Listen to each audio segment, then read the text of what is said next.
So hello everyone, this is महिमा Rajput and welcome back to my YouTube channel guys। इस video में जो हम टॉपिक कवर करने वाले हैं उस टॉपिक का नाम है मायोकार्डियल इन्फार्क्शन। ठीक है, अब ये जो सारे टॉपिक्स है ये इंटर रिलेटेड हैं। सो अगर आप सीधा मायोकार्डियल इन्फार्क्शन की वीडियो लेक्चर को सुनेंगे आपको शायद उतने अच्छे से समझ में नहीं आएगा, इसीलिए आप प्रीवियस वीडियोस को ज़रूर चेकआउट कीजिएगा जिसमें मैंने hypertension, coronary atherosclerosis, angina pectoris के बारे में बताया है। क्योंकि सीरीज यही कहती है कि सबसे पहले हमें हाइपरटेंशन ही पढ़ना होता है, फिर हमें कोरोनरी एथेरोस्क्लेरोसिस के बारे में जानना होता है, देन हमें उसके बाद एंजाइना पेक्टोरिस, देन हमें उसके बाद जंप करना होता है मायोकार्डियल इन्फार्क्शन पे। तो सबसे पहले हम बात करें कि जो मायोकार्डियल इन्फार्क्शन होता है ये एक मेडिकल टर्म है जो कि हार्ट अटैक को दी गई है। हार्ट अटैक जो नॉर्मल लैंग्वेज में बोलते हैं हम उसे मेडिकल टर्म में मायोकार्डियल इन्फार्क्शन बोला जाता है। इसमें बताया गया है कि जो मायोकार्डियल इन्फार्क्शन है ये 3 पार्ट में बांटा गया है। मायो का मतलब होता है मसल्स, ठीक है, कार्डिक का मतलब होता है हार्ट एंड इन्फार्क्शन का मतलब होता है डेथ ऑफ द टिश्यूज या मसल्स की डेथ हो जाना due to lack of blood supply, क्योंकि उन टिश्यूज या उन मसल्स को प्रॉपर ब्लड सप्लाई नहीं मिल रही है। सो एज सिंपल एज हमारा हो गया मायोकार्डियल इन्फार्क्शन के हमारी जो हार्ट की टिश्यूज होते हैं उनकी डेथ हो जाना, हार्ट की मसल्स की डेथ हो जाने को मायोकार्डियल इन्फार्क्शन या हार्ट अटैक बोला जाता है। अब नेक्स्ट आता है हमारा कि जो it is also called the heart attack. It occur when the coronary artery become blocked and the part of the myocardium muscles become dead due to prolong lack of oxygen supply to the muscle cells. जैसे कि मैंने आपको पहले भी बताया है कि ये क्यों होता है, इसमें जो कोरोनरी आर्टरी जो मेन आर्टरी होती है जो हमारे हार्ट को ही ब्लड सप्लाई कराती है वो कोरोनरी आर्टरी ब्लॉक हो जाती है। क्यों हो जाती है? प्लाक फॉर्मेशन की वजह से। जो हमने कोरोनरी एथेरोस्क्लेरोसिस में पढ़ा है कि प्लाक क्या होता है, प्लाक फॉर्मेशन की वजह से कोरोनरी आर्टरी ब्लॉक हो जाती है जिसकी वजह से प्रॉपर ब्लड नहीं पहुंचता हमारी हार्ट की मसल्स को, जिसकी वजह से हार्ट की मसल्स और टिश्यूज डेड हो जाते हैं और हमें जो हार्ट अटैक है या फिर मायोकार्डियल इन्फार्क्शन की कंडीशन अकर हो जाती है। नेक्स्ट आते हैं इसके क्या क्या क्लिनिकल मैनिफेस्टेशंस होते हैं। सो सबसे पहला जो सिम्टम देखने के लिए मिलता है हमें वो देखने के लिए मिलता है क्या, सबसे पहले इस्चीमिया होता है, मतलब ब्लड जो सप्लाई है वो ऑब्स्ट्रिक्ट हो जाती है और हमारे ऑर्गन में ऑक्सीजन की, ब्लड की कमी हो जाती है, सबसे पहला सिम्टम। दूसरा हमें चेस्ट पेन देखने के लिए मिलता है। अब जो पेन होता है वो हमारे सेंटर से स्टार्ट होता है, स्टर्नम एरिया से, हमारे लेफ्ट आर्म में, ठीक है, कोलर बोन में होता हुआ हमारी जॉ, नेक, यहाँ तक पेन हमारा रेडिएट होता है।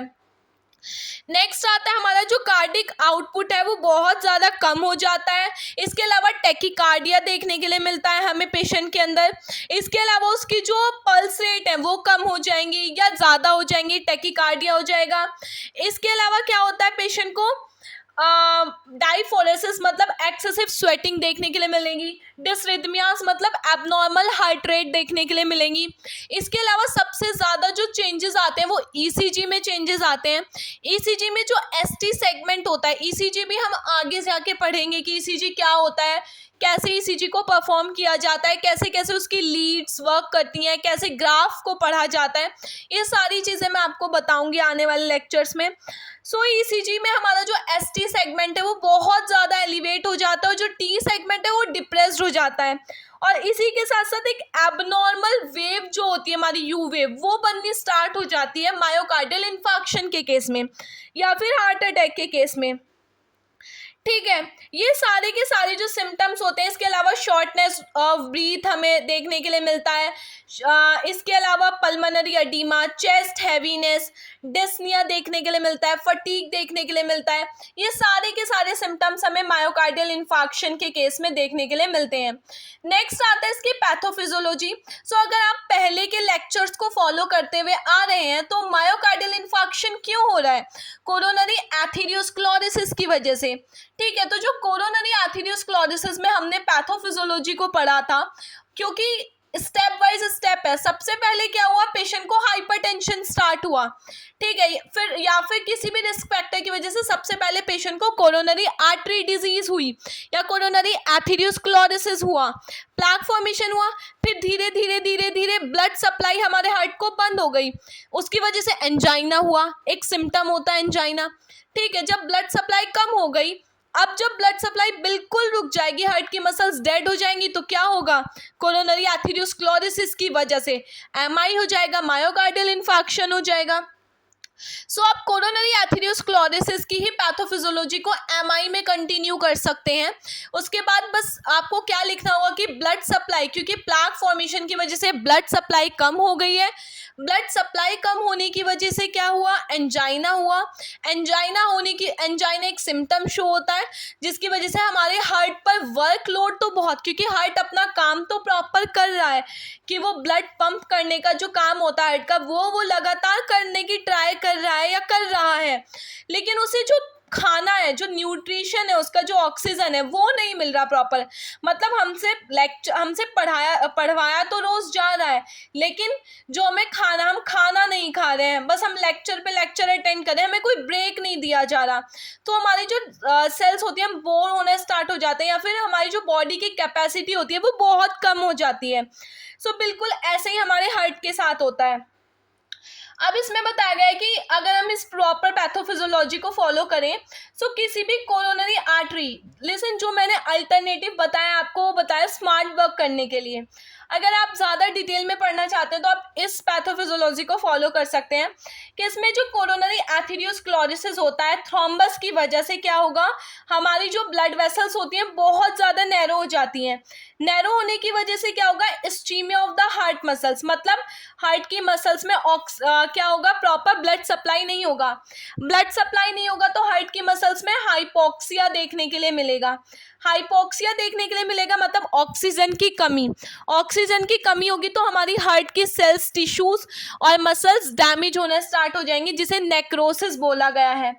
अब नेक्रोसिस होने की वजह से, जब नेक्रोसिस हो गया तो हमारी जो एंजाइम होती है, एक लाइसोसोम एंजाइम्स होती है जो रिलीज करी जाती है हमारी उन डैमेज्ड सेल से, ठीक है, जिसकी इस लाइसोसोम एंजाइम की वजह से हमारे डीपोलराइजेशन और डीपोलराइजेशन मतलब होता है हार्ट का कॉन्ट्रैक्ट होना और रीपोलराइजेशन होता है हार्ट का रिलैक्स होना। सो हार्ट के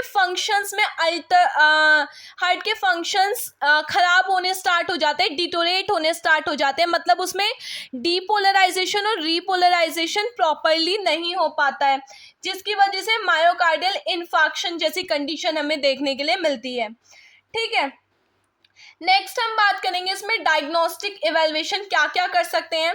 सो इसमें हम again same history collection, patient आएगा उसे कंप्लीट हिस्ट्री हमें लेनी है, उसे पूछना है कि कोई बैड हैबिट तो वो फॉलो नहीं करता, या फिर उसके वेट के बारे में, उसके लाइफस्टाइल के बारे में, उसे किसी तरीके का स्ट्रेस तो नहीं है, ये सारी चीज़ें।